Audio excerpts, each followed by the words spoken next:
हजरत सैयदना फारूक आजम रदी अल्लाह, मैं तफसील से बात करूंगा अगले जुमे जनाब फारूक आजम के हवाल पर। हजरत उमर फारूक रदी अल्लाह तआला अन्हु बदर के मैदान में जब निकले ना, बदर में, तो हजरत उमर से हुजूर ने तजवीज मांगी, फरमाया सफ बंदी कैसे करें, किस तरह लड़ना है। जनाब उमर फारूक रदी अल्लाह तआला अन्हु कहने लगे, हुजूर ये जितने आए हैं ना काफिर लड़ने, ये किसी का कुछ चाचा लगता है, किसी का कोई मामू लगता है, किसी का भाई है, किसी का बेटा है, तो महबूबा सफ बंदी की क्या जरूरत है, जो मेरे रिश्तेदार है मेरे हवाले करे, मैं गर्दने काट के आपको देता हूं। जो अबू बकर के रिश्तेदार है वो अबू बकर के हवाले करे, वो गर्दन काट के दे। जो अली का कुछ लगता है वो अली के हवाले करे।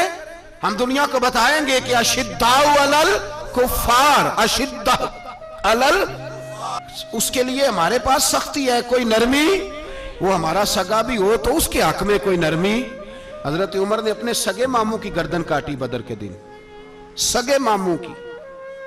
हजरत अबू उबादा बिन जर्राह, सुनो, इस्लाम अमन का दरस देता है, मोहब्बत का दरस देता है। भाई इस्लाम ही तो अमन का दरस देता है, पर जड़ी बूटी काटना बदअमनी नहीं होता। जालिम का हाथ पकड़ना बदअमनी, और अमन वाले और होते हैं बुज़दिल, इन दोनों में फर्क होता है। अमन वाला बनने का कहा गया है, बुज़दिल बनने का कहा। मेरे नबी पाक ने जो बदर में तलवार उठाई थी, जिरा पहनी थी, हुजूर अलैहिस्सलातु सलाम ने लोहे की जैकेट पहनी थी, तो वो भी मेरे रसूल पाक ने अमन के लिए ही पहनी थी। मेरे नबी पाक सल्लल्लाहु अलैहि वसल्लम ने उहद के दिन जो हथियार उठाए थे, तो वो भी अमन के लिए उठाए थे, वो भी अमन के लिए हुजूर ने हथियार उठाया था। हथियार उठाना बदअमनी की अलामत नहीं होता मेरे भाई, याद रखें। हजरत अबू उबादा बिन जर्राह ने मैदान बदर के अंदर जब जंग का तबल बजा, हालात बिगड़े, जनाब अबू उबादा बिन जर्राह कहते हैं तारीख ने एक अजीब मोड़ पे मुझे लाके खड़ा किया। आप फरमाते मेरे लिए अल्लाह ने जो आजमाइश रखी वो सबसे बड़ी रखी। फरमाने लगे जब मैं मैदान में निकला तो काफिरों ने मेरे सामने जिसको लाके खड़ा किया वो मेरा सगा बाप था। अब फरमाते हैं अब मुश्किल बन गई। इश्क त्याग दोवी एक बराबर, ते इश्क दा सेक वधेरा, अग ते साड़े कख ते काने, ते इश्क साड़े तन मेरा, ते अग दा दारू मीं ते पानी, कोई दसे है इश्क दा दारू केड़ा, बुल्ले शाह उथे कुछ भी नहीं बचदा जिथे इश्क होरां दा डेरा। फरमाने लगे अब मेरे लिए सामने बाप, इधर बेटा। अब फरमाते हैं दो रास्ते थे, बाप बचाऊं या रसूलुल्लाह का दीन बचाऊं। एक मिनट था फैसला करने के लिए कि अब्बा बचेगा या दीन बचेगा, कुफर बचेगा या इस्लाम बचेगा।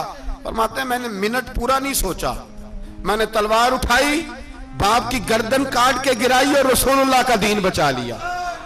बाप की गर्दन कट के गिरी और नबी पाक का दीन बच गया, बचा लिया रसूलुल्लाह का दीन। हजरत उमर ने मामू को मारा। हजरत मुसअब इब्न उमैर कहते हैं तारीख मुझे भी लाके खड़ा करती है बदर के मैदान में, तो कुफर का लिबादा ओढ़ के जब सामने आया तो वो मेरा सगा भाई था। सगा भाई, हजारों कौमें वजूद में आई दहर में खुश्क तर के रिश्ते से, पर हमने बुनियादे दोस्ती रखी याद खैरुल बशर के रिश्ते से। सगा भाई कुफर का नुमाइंदा बन के सामने खड़ा हुआ। मुझे इकट्ठे खेलना भी याद था, मुझे एक बर्तन में रोटी खाना भी याद था, एक मां से लोरियां सुनना भी याद था। फरमाते हैं ये सारा कुछ याद था, पर इस्लाम के हक में दिया हुआ खुतबा जो मोहम्मद अरबी ने दिया था वो भी मुझे याद था। मुझे रसूलुल्लाह की बताई हुई बातें भी, फरमाते हैं मैं सारा कुछ भूल गया, पर मुझे अपने रसूल का पढ़ाया हुआ सबक नहीं भूला, वो मुझे याद रहा। मैंने फिर सगे भाई की गर्दन काटी और मैंने वो गर्दन काट के हुजूर के पास पेश की, और मैंने दुनिया को बताया कि हमारे लिए असल वो है जो हमारे रसूल हमें हुक्म इरशाद फरमाते हैं। ये रिश्ते हमारे लिए असल, हमारे जी अच्छे तल्लुकात हैं। कौन से अच्छे तल्लुकात, कौन से अच्छे तल्लुकात? मेरा एक दोस्त मुझे कहने लगा अमेरिका तो प्यार ही बड़ा करता है हमसे। मैंने कहा बिल्कुल, कसाई भी बड़ा प्यार करता है बकरे से, बड़ा प्यार होता है। आप जो कुर्बानी के बकरे लाए थे आपको प्यार नहीं था? ज़िबा करने से पहले उसको पानी भी पिलाया, चारा भी खिलाया, गुस्ल भी कराया, पर आखिर में क्या किया? बोले ना जी, ये वाला प्यार करता है अमेरिका आपसे, देता है कभी कभी पैसे, कोई शक नहीं इसमें, वो कहता है वहां जलजला आया है तो इतने लाख डॉलर देता हूं, फलां आया, लेकिन वो वाला प्यार जो कसाई बकरे से करता है, कहता है जब मौका आएगा तो मैं छुरी भी फेरूंगा और अपने वक्त पे आके वो, ये मेरी मिसाल याद रख लेना, अमेरिका का पाकिस्तान से और मुसलमान से वो वाला प्यार है जो बकरे का कसाई से और कसाई का बकरे से होता है। वो चारा डालता है, मोटा करके ज़िबा करता है, पतला ज़िबा करने में उसे लज्जत नहीं आती। ओ भाई याद रखो, हजरत अबू बकर सिद्दीक रदी अल्लाह ताला अन्हु, अरब के लोग जब जंग करते थे तो एक हाथ में ढाल पकड़ते थे, एक हाथ में तलवार पकड़ते थे, लोहे की ढाल। जब दुश्मन हमला करता था तो ढाल आगे करते थे, वो कई दफा टकरा के ढाल से तलवार गिर जाती थी। हज़रत अबू बकर सिद्दीक मैदान में निकले, बेटा काफिरों की तरफ से लड़ने आया है, सगा बेटा, और मेरे मुस्तफा करीम ने फरमाया औलाद बुज़दिल कर देती है आदमी को, पर जब ईमान पुख्ता हो तो फिर सहाबा ने इस बुज़दिली की भी परवाह नहीं की। सगा बेटा काफिर की जानिब से आया, हज़रत अबू बकर सिद्दीक ने तलवार से हमला किया, बेटे ने ढाल आगे की। जब साहबजादे ने ढाल आगे की ना तो हज़रत अबू बकर की तलवार लोहे की ढाल से टकराई, तलवार गिर गई।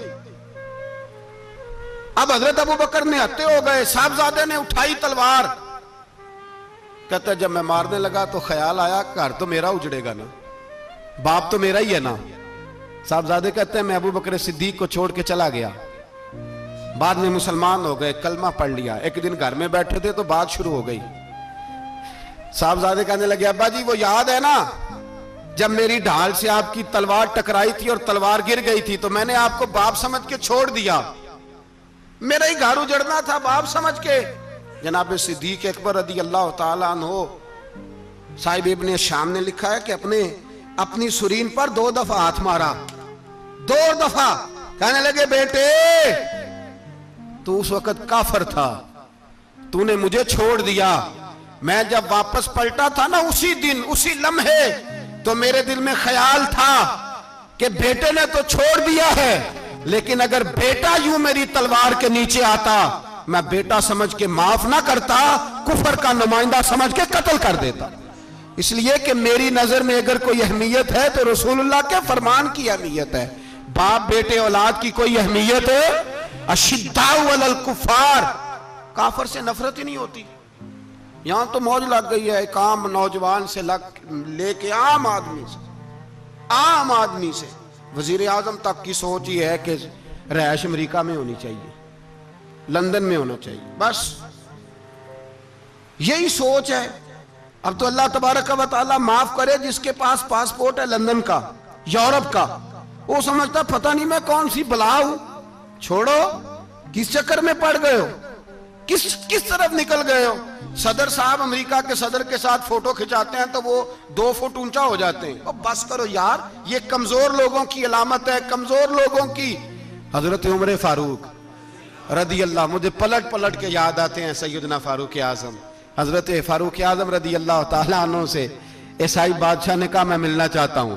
आप फरमाने लगे टाइम नहीं, जो तुझे मिलना है वो मदीने के गरीबों को ना मिलूंगा, वो रसूलुल्लाह के नौकरों को नहीं मिलूंगा, तुझे मिल के क्या करना है। मैं उन्हें मिलूंगा जिनके लबों पे रसूलुल्लाह का दरूद जारी है, जो मुस्तफा से प्यार करते हैं। मुझे तुझसे मिलने की कोई जरूरत